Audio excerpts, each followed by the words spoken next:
আমি সাকিব একসাথে আমরা রুমে টাইম স্পেন্ড করছি, তো সেখানে হয়তো মানে উনিও এসেছে আবরামকে নিয়ে। এবার সাকিবকে সারপ্রাইজ দিতে গিয়ে নিজেই সারপ্রাইজ হয়ে গেল অপু বিশ্বাস।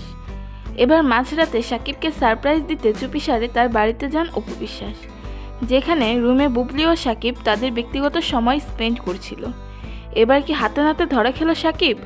বিস্তারিত জানতে না টেনে পুরো ভিডিওটি দেখুন। সম্প্রতি এক সাক্ষাৎকারে বুবলি বলে, সাকিব খানের সাথে একদিন আমি রুমে ব্যক্তিগত সময় কাটাচ্ছিলাম, ঠিক তখনই অপু বিশ্বাস জয়কে নিয়ে আমাদের রুমে চলে আসে।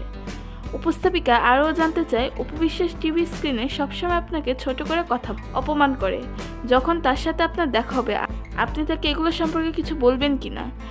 আমি কখনোই কাউকে নিয়ে কোনো দিনও কোনো প্রকার বাজে মন্তব্য করা আমি করিনি। না, আমার ওরকম স্পেসিফিকভাবে তো কিছু বলা যায় না, সিচুয়েশন বলে দিবি আসলে আমি কি। বুবলি বলে, আমি কখনো কাউকে নিয়ে কোনো বাজে মন্তব্য করিনি। যার যার কথায় তার তার স্ট্যাটাস বোঝা যায়। আমি সেভাবে কিছুই বলবো না, ওইটা সিচুয়েশনের উপর ডিপেন্ড করে। তাহলে কি এবার অপুকে হাসতে হাসতে অপমান করে দিল বুবলি?